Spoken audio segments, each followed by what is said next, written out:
வாகை சூட வரும்போது எனக்கு அந்த படத்தை பற்றி ஒன்றுமே தெரியாது. நம்ம அந்த படம் பார்க்கணும் அப்படின்ட்டு தான் நான் அப்போ தான் எடுத்து பார்த்தேன். பயங்கரமான படம். அது எனக்கு ஒரு தாக்கத்தை உண்டாக்குச்சு. கிளம்பி போயிடுவார். நான் ஊருக்கே போகிறேன் அப்படின்னு சொல்லுவார். சார் வரும்போது எனக்கு 4 கோடி நோட்டு வாங்கிட்டு வர்றீங்களா அப்படின்னு அந்த பையன் வந்து கேட்பான். அது எனக்கு ஒரு மிகப்பெரிய தாக்கத்தை ஏற்படுது. களவாணி இப்படியும் ஒரு படம் பண்ணலாமா, யதார்த்தமா, எதுவுமே இல்லாமல் நம்ம அந்த விஷயத்தெல்லாம் பேசிக்கிட்டோம்னா இது ஒரு சீனாவே கிரியேட் ஆகாது. சர்க்குணம் சார்ட்ட சார் நீங்கள் சினிமாவுக்கு வந்ததுக்கான காரணம்னு ஒன்று இருக்குமா சார்? அது என்ன அப்படின்னு கேட்டிருக்கீங்களா என்னைக்காவது? அந்த மாதிரி கேட்டதில்லை. ஆனால் அவராக ஒரு சில விஷயங்கள் சொல்லியிருக்காரு. இது ப்ரெஸ் மீட்டில் கூட சொல்லியிருப்பாங்க. இது நான் விஜய் சாருக்கும் நான் சொல்லியிருக்கேன் அப்படிங்கிற மாதிரி. ஆமாம். அப்போ என்ன ரெஸ்பான்ஸ் வந்துச்சு? கேட்டிங்களா அதெல்லாம் பற்றி? கேட்டிருக்கேன். விஜய் சார் என்ன சொன்னாங்களா? Welcome to the show spotlight. நான் உங்கள் சதீஷ். இன்னைக்கு நம்மளோட ஸ்பாட்லைட்டில் யார் வந்திருக்கா அப்படின்னா எக்ஸாம் வெப் சீரிஸோடைய ஆக்டர் மனோஜ் தான் வந்திருக்காங்க. வாங்க பார்க்கலாம்.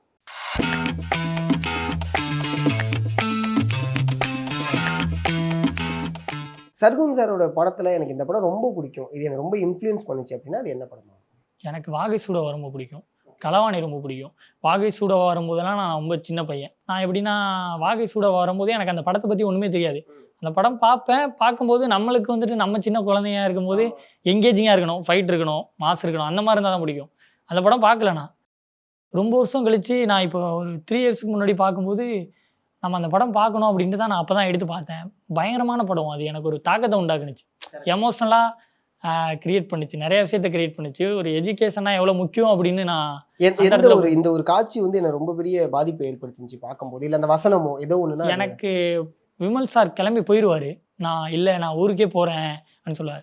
சார் வரும்போது எனக்கு 4 கோடி நோட்டு வாங்கிட்டு வர்றீங்களா அப்படின்னு அந்த பையன் வந்து கேட்பான்.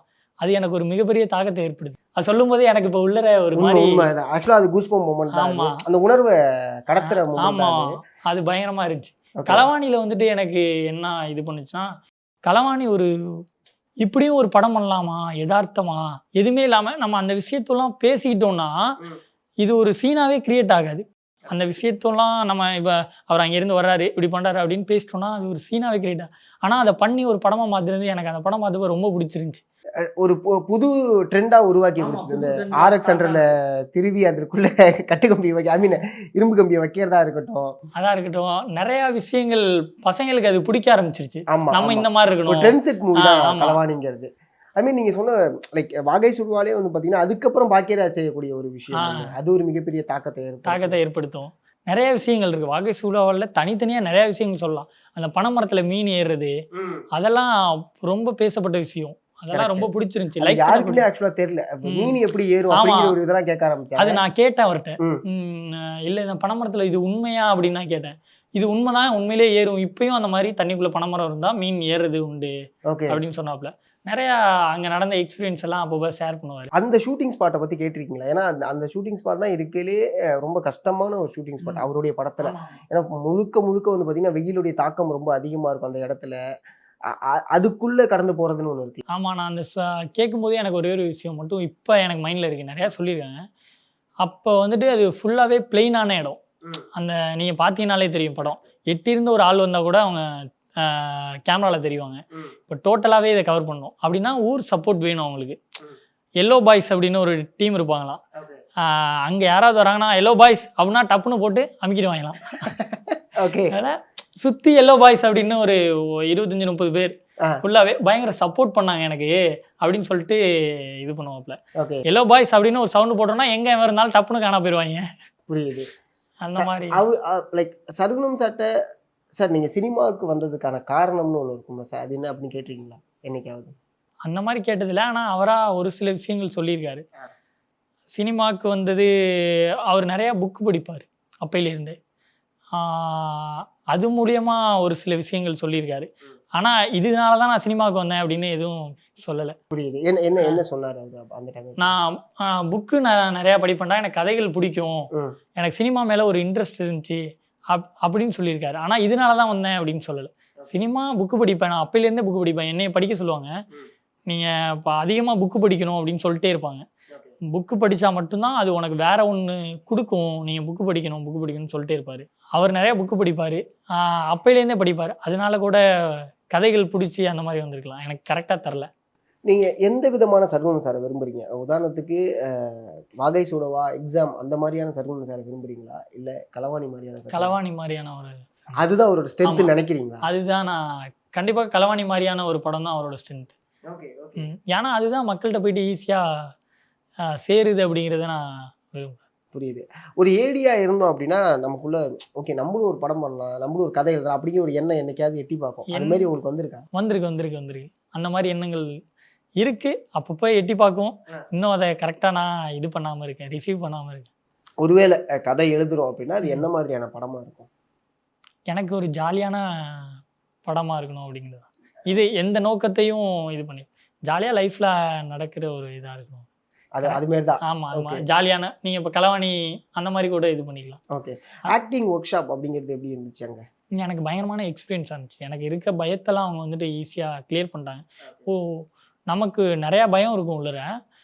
இதெல்லாம் கரெக்டாக இருக்குமா, இதெல்லாம் தப்பாக இருக்குமா அப்படின்னு. அதெல்லாம் நார்மல் தான் அப்படிங்கிற மாதிரி ஒரு பயத்தை கிளியர் பண்ணதே எனக்கு ஆக்டிங் ஒர்க் ஷாப் அங்கே போனதுனால மட்டும்தான். ஓகே. இங்கே ஷூட்டிங்க்கு முன்னாடி நடக்கக்கூடிய ரிஹர்சல்னு ஒன்று நடக்கும். அது எப்படி இருந்துச்சு? அதில் உங்ககிட்ட வேலை வாங்குறது எப்படி இருந்துச்சு? என்கிட்ட வேலை வாங்குறது மேக்ஸிமம் எனக்கு துஷாராக்கா அவங்க வந்தாங்கன்னா கொஞ்சம் நம்ம கரெக்டாக பண்ணணுமே, பெரிய ஆர்டிஸ்ட் இருக்காங்களே அப்படிங்கிற ஒரு பதட்டம் அதிகமாயிரும். ஆனால் அவங்க என்ன பண்ணுவாங்க, அதெல்லாம் ஒன்றும் பிரச்சனை இல்லை, நான் ஏதாவது சின்னதாக மிஸ்டேக் பண்ணால் கூட ஒன்றும் பிரச்சனை இல்லை பண்ணு, ஒன்றும் பிரச்சனை இல்லை பண்ணு அப்படின்னு எனக்கு அவங்க சப்போர்ட் பண்ணுவாங்க. எனக்கு அவங்க இருந்ததுனால கொஞ்சம் கம்ஃபர்டபுளாக இருந்துச்சு. கொஞ்சம் பயம் இல்லாமல் அவங்க அந்த இப்போ பெரிய ஆர்டிஸ்ட் அவங்களே அந்த பயத்தை உடைக்கும் போது எனக்கு மற்றவங்கெல்லாம் கொஞ்சம் ஈஸியாக இது பண்ணுற மாதிரி ஆயிடுச்சு. சூப்பர். ஓவராலாக ஒரு ஷூட்டிங் முடிஞ்சதுக்கப்புறம் அதுலேருந்து நம்ம ஒரு விஷயம் லேர்ன் பண்ணிப்போம். அப்படி இந்த படத்தில் இந்த சீரீஸில் என்ன லேர்ன் பண்ணணும்?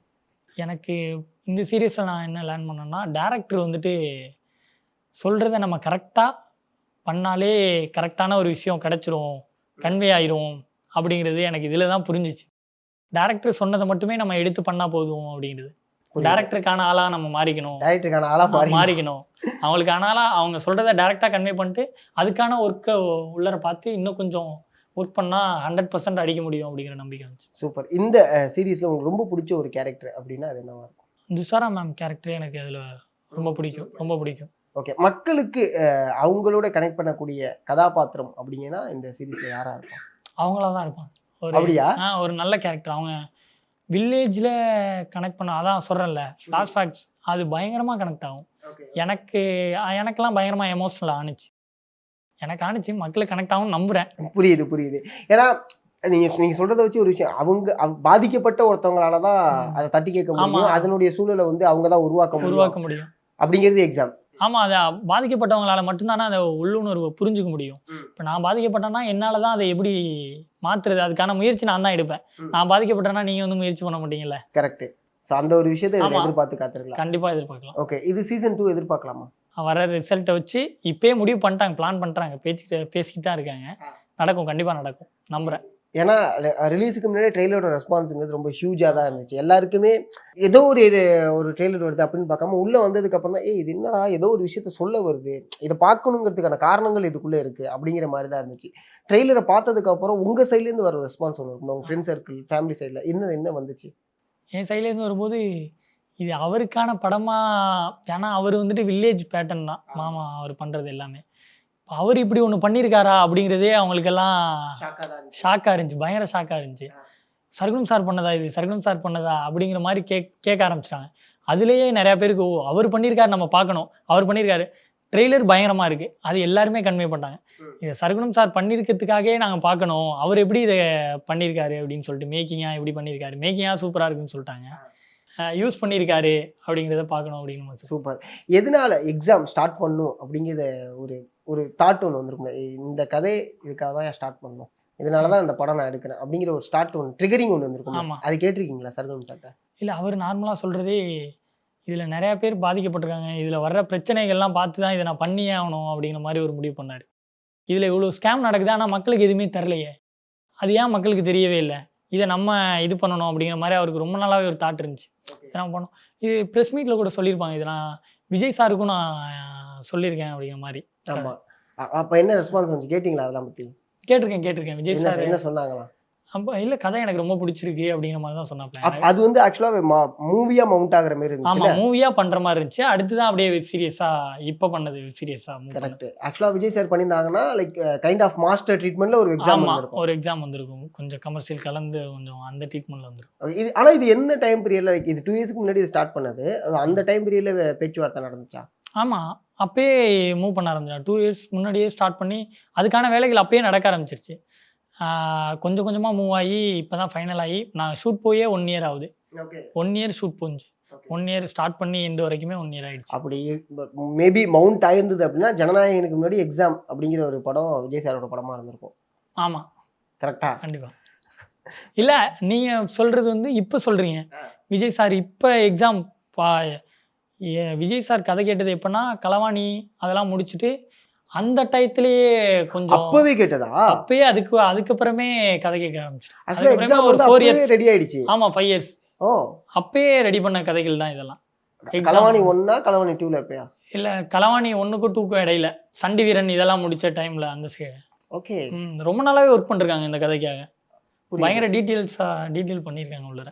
ஏன்னா அந்த டைம்ல ஆக்சுவலா ஒரு மேபி பண்ணியிருந்தாரு அப்படின்னா மாஸ்டருக்குலாம் முன்னாடி இந்த கைண்ட் ஆஃப் படம் வந்திருக்கும். நம்ம இப்போ மாஸ்டர் மாதிரி எக்ஸாம்னு சொல்லிட்டோம். அந்த டயத்துல சொன்னதா தான் என்கிட்ட சொல்லியிருக்காரு இவரு. ஓகே. நான் அப்பயே சொல்லியிருக்கேன் விஜய் சார்ட்ட அப்படிங்கிற மாதிரி சொல்லியிருக்காங்க. ஏன் மவுண்ட் ஆகலன்னு கேட்டிங்களா? கேட்டேன். அது ப்ரொடியூசர் சைட்ல இருந்து கொஞ்சம் சொன்னாங்க. நிறைய ஒரு சில இஷ்யூஸ் எல்லாம் இருந்துச்சு. புரியுது. அப்படின்னு சொன்னாப்ல. ஓகே. சண்டி வீரன் பத்தி சொன்னா நல்லா கேட்குறேன்.